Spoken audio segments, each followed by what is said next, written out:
get 6 or 7? I lost. I am a number, but we are one. Speaking of we are one, if you want to read my thesis, it's called Beautiful Music. It's all about the Buddhist influences in music. And it includes my life. So, thank you. Thank you. Thank Ken Agan for helping with that thesis. And didn't bear with me when I presented the time as the title. So thank you very much, Ken, for your guidance.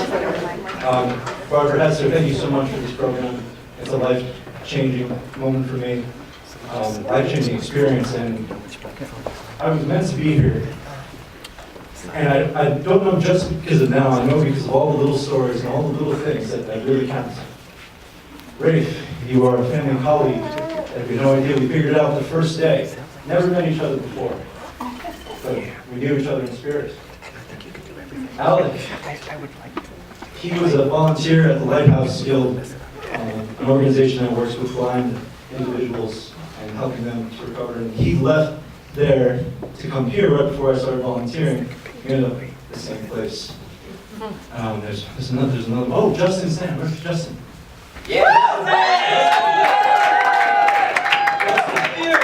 We were in Berkeley together, and then we ran into each other on audition day. Yeah, so there's all these little things, these little things that I recognize just made it so meaningful to me, and to be a part of this with all of you, and now have these stories to talk about, and come to know we can come back here and celebrate every year and get free food. Really amazing. I think it was Nir who said it. It was Nir. Thank you, Nir, for bringing that to our attention. Thank you. Judy, thank you for your kindness throughout the program. And Susan, thank you so much for your help during my internship process. With Connie, thank you so much for this. Long story short, I'll talk to you after the thing. You guys helped me through so much. Benedicta, who, I don't know, Benedicta was my supervisor as well. And she did so much for me, and still does as my supervisor as I work as a music therapist. And so, I love the family in this little section right here. Mom, Dad, Andrew, Mom, I love you so much. And you've been there through the biggest and the very, very thin. And I'm so grateful for that. Actually.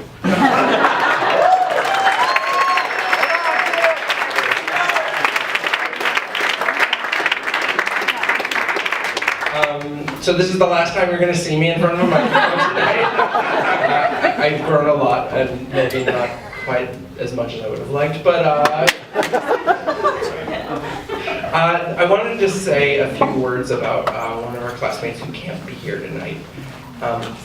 Jenna St. Pierre is...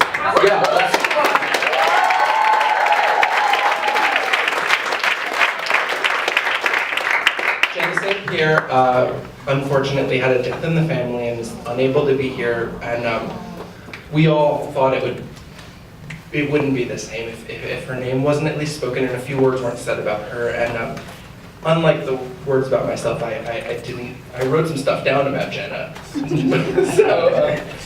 Jenna, her thesis was titled Creative Resources in Trauma Recovery, the Role of Music Therapy, and she wrote that in conjunction with her work at Baltic Street with, it is an outpatient clinic serving clients with severe mental illness, very chronic, and she is now starting a brand new music therapy program within the same network of hospitals. And so she's on Staten Island all the time, working with people and doing really important, good work.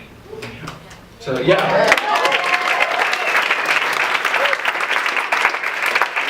And I just wanted to say that there are a lot of things you can say about Jenna, and I think there are 3 things that I would like to say very quickly.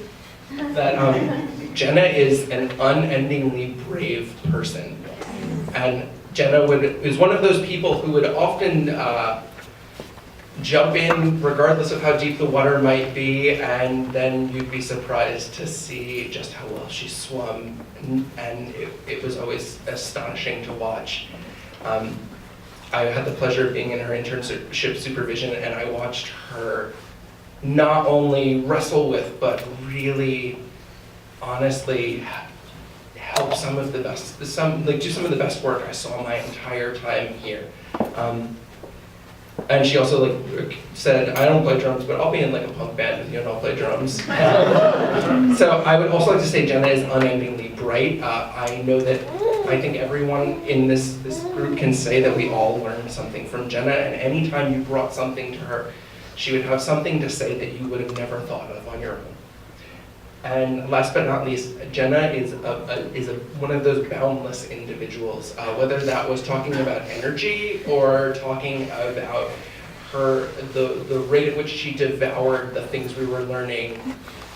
I truly try and emulate Jenna as much as possible in my work, and I'm a greater person for having known her, and I would say that everyone on the stage would agree. So let's hear it for Jenna.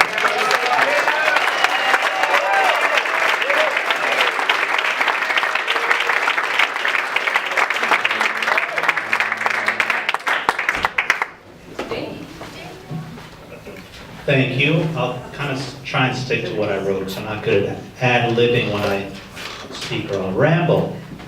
But first I want to express my love and gratitude to my wife Lynn, my son Zach, for putting up with me being a student for a few years.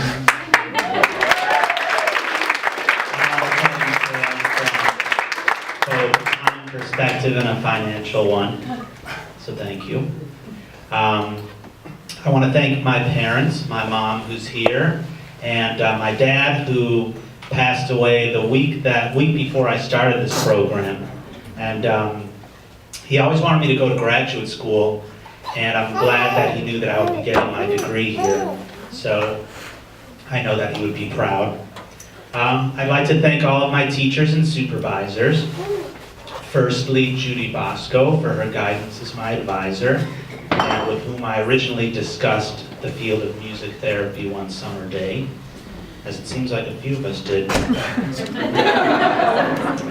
And that led to my interest in pursuing the career. For me, it was like a perfect blend of having a background as a musician, and I also had a bachelor's degree in psychology, and then I realized, oh, that's a perfect combination. You may get different answers from different music therapists, but for me, when someone asks what is music therapy, when some of you may not exactly have a grasp of what it is, but it can be many things. I like to say, think of it as therapy as you know it to be, whether it's communication, for healing, for self-awareness, and then imagine using the power of music to help that happen. I also want to thank Barbara, Benedicta, Alan, Peter, Frank, Susan, Ken, Diane, Terry, and Jackie. I want to thank my mentors and supervisors, Joanne Lowy for clinical experience and thesis guidance, John Montanaro, Jenny Fu, and Fred Pomerett. To all of my classmates, all 3.5 years worth. The coolest thing about being part-time, I think, is that you actually get to have such a group of friends that you would never have that many connections with if you are full-time, which it's still a lot of friends. See, I told you I'm rambling. So I had the great privilege to know so many great music therapists who have all become good friends in our journey together. From those who graduated already to those who are still here in school. I look forward to working with you in the field. Again, to my supportive family for giving me the space to pursue a career that is in concert with my self-actualized potential. So the next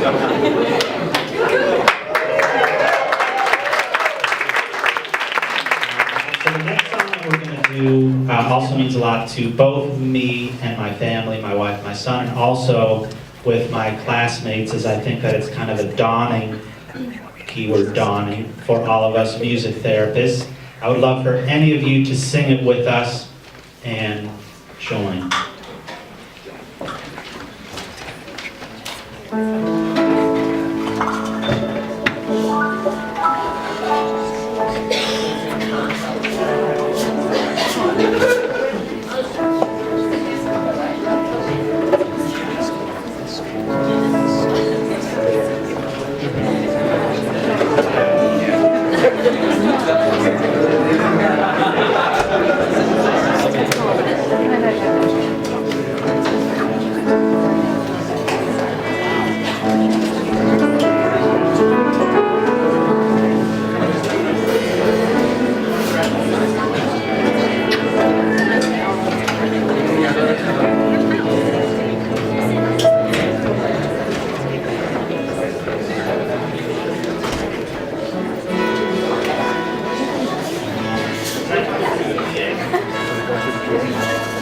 I think it's channel 8.